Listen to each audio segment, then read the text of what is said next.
I no longer strive to be this perfect, curated, future version of myself. I try my best to live in reality, live in the current me, and hey there, my handsome and pretty little Cobras, and welcome back to the Cobras Nest. For those who are new, my name is Mignon Cobra and I make minimalism videos. So today's minimalism video is going to be my 9-month update on my 1-year minimalism break. So without further ado, let's just get into the video. Let's get it, let's go. Woo! So I have been on my minimalism break for 9 months now. I am trying to do an entire year. So right now it is the 9th month, which is September. And I kind of wanted to share with you guys 7 things that have happened since almost 9 months of being on my minimalism break. And I gave myself full permission to take an entire year off of being a hardcore minimalist just to let myself grow and expand and change, because as you guys know, I was feeling pretty restrictive in the way that I was doing my minimalism. Okay, and number 1. So I bought some new stuff. So yeah, I have definitely bought a lot more stuff than I ever have, I think, in the past 8 years. And I want to say that the biggest change in this break is just like the mental shift. I don't feel guilty now that I've bought some new stuff. I definitely would have felt very, very, very guilty in my, I guess, if I still felt like I had to be a good minimalist, I would definitely still be feeling really guilty. But the thing that has really changed for me is that like now I respect my wants. I would have to say that most of my needs are covered now. I'm not operating on a needs basis. I have my clothes, I have shelter, I have food. All of those requirements at the bottom of Maslow's pyramid have been fulfilled for me, and I wasn't allowing myself to go up the ladder to have other wants, and I was like demonizing my wants, but I don't do that anymore. Now I'm very happy with respecting my wants. My wants are honored just as important as my needs, and I understand that I'm in a privileged place to be able to do that. So I want to disclaimer that I'm in a very privileged place where I am allowed to indulge my wants as seriously as my needs. Okay, number 2, I don't obsessively declutter much anymore. As you guys have seen in this year compared to previous years, this is probably the least amount of declutters that I've done, which is really good because I am not obsessively decluttering. The only declutters I do are true, genuine declutters, and I do my best to get those on camera, which is really nice. Yeah, it's really nice to not compulsively declutter. What you see on camera is not always reflective of reality. I used to declutter way more before. I wouldn't always get them on camera, and that is something that I've mentioned. Like sometimes I'd be like, yay, I got it on camera, because I would be decluttering obsessively, very like in an unhealthy mental health type of way on my own. I would just be throwing perfectly good stuff in the garbage, and it's just like, I'm just like in a good place. And the other thing is, and I kind of want to mention this within the category of clutter, so I'll still put this in the same point. I'm actually okay with a lot more clutter. That is not something that has ever been something that I ever since I became a minimalist, I have never been okay with clutter, whether it be my clutter or my household members, because as I've mentioned, I've never lived alone. So when it just used to be Will and I in the dorm rooms, his clutter used to irk out of me, and I couldn't stand it. And then once I started living with other people, like his family or my mom, and I was just like, how do people have so much stuff? It's just like, it's really annoying. Like I just didn't like it, because that's just not a place where I was at. But in this year off, as I mentioned, I've been reading a lot more of like Marie Kondo's book, and in her book she talked about how to find peace with other people's clutter, and that was understanding that that is not your domain. As long as your domain is decluttered to your satisfactory level, you should be able to find peace in knowing that just as you are respected for the amount that you have, you should be respecting other people's space. Because you know, there's actually a common question I get asked, like how do I deal with other people's clutter in my minimalism journey, like because I do live with family, right? My significant other and his mom, and when I live with my mom. And I think that is the reason why I am okay in more clutter, is that understanding that as long as your stuff is curated, you should have enough wisdom and understanding and maturity to be satisfied in that. Just like I don't want people telling me what to do. I'm not trying to tell other people what to do. If there's clutter in the house, good stuff. Do you.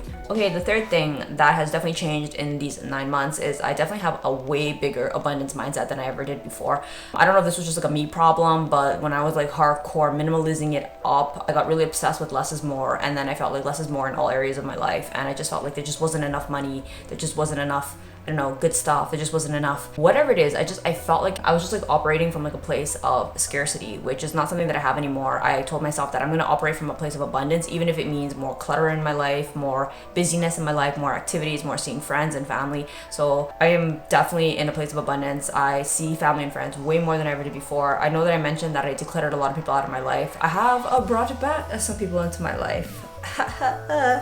If you're watching this, you know who I'm talking about. So it's pretty funny. We all go through seasons in life, and I have brought back items into my life. I've repurchased stuff or re-brought people back in. There's so much abundance. Like on the weekends, I see like family and friends, and I shop a little, and I know probably not what most people want to hear. This is very typical middle class lifestyle, but I think we all need seasons. I had 8 years season of minimalism. I deserve to have this season, and this abundance mindset is really nice, and I'm pretty sure I'll fine-tune it throughout the upcoming months and the upcoming years to find that really sweet spot of like minimalism and abundance together. Okay, number 4, I've been able to finally let go of old items. Yeah, you guys know that like extreme minimalism for me has just been like, it's been quite the roller coaster. I tend to develop hoarding behaviors in extreme minimalism. I don't know if it's like just like the mental reaction to just such depravity that like I start hoarding, and it's just like not healthy, and it's just not something I agree with. So I actually find that I tend to hoard less the less extreme that I am. In my extreme minimalism practices, I start to hoard every like little just random stuff like that, and just the category of garbage. In these 9 months I've been able to finally let go of things that I just could not let go of before. As you guys know, that is one of the difficult aspects of decluttering for me, is being able to let go of things, but definitely been able to let go of things, which has been really nice. Okay, the 5th thing is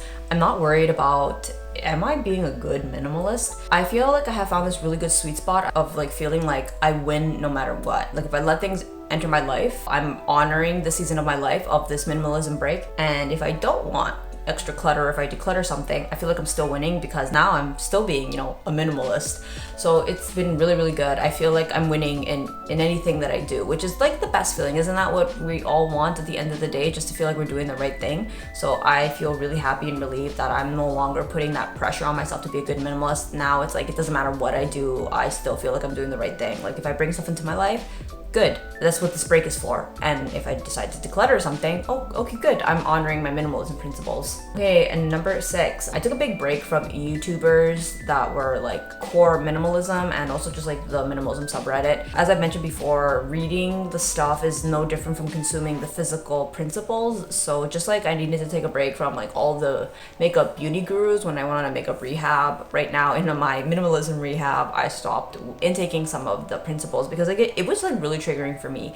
I definitely wanted to start decluttering. When I watched decluttering videos, I would enter like no buys just to fulfill that like stoic desire of knowing that I'm disciplined. It was just, I'm not trying to demonize any of it, but it is really good to have a season of rest. And for me, I have taken a break from watching that type of content, and it's definitely helped my mental health, which is primarily the thing that I was going for. I just wanted to feel good at the end of the day. Okay, and number 7, I've been practicing a lot more gratitude for my life. I just feel like there's just so much more in my life that I'm like grateful for, as opposed to when I was using my minimalism to create this idealistic or perfect curated future version of myself. Like I would do things that were painful to me, declutter things that I maybe didn't want to get rid of, just because I would tell myself future me will be happier doing this. But it's like, I'm not even happy doing it right now. Future me is not going to be happy. And those were the regrets that I had when I was unhappy decluttering something. Those were the things that I would regret. It's a different feeling. Like I feel like it's so obvious, but like it's so clear to me now that I don't understand why it wasn't clear to me before. If I'm unhappy decluttering it now, I am not going to be happy in the future. And I know that that's like very not typical of what minimalists on the internet usually say, like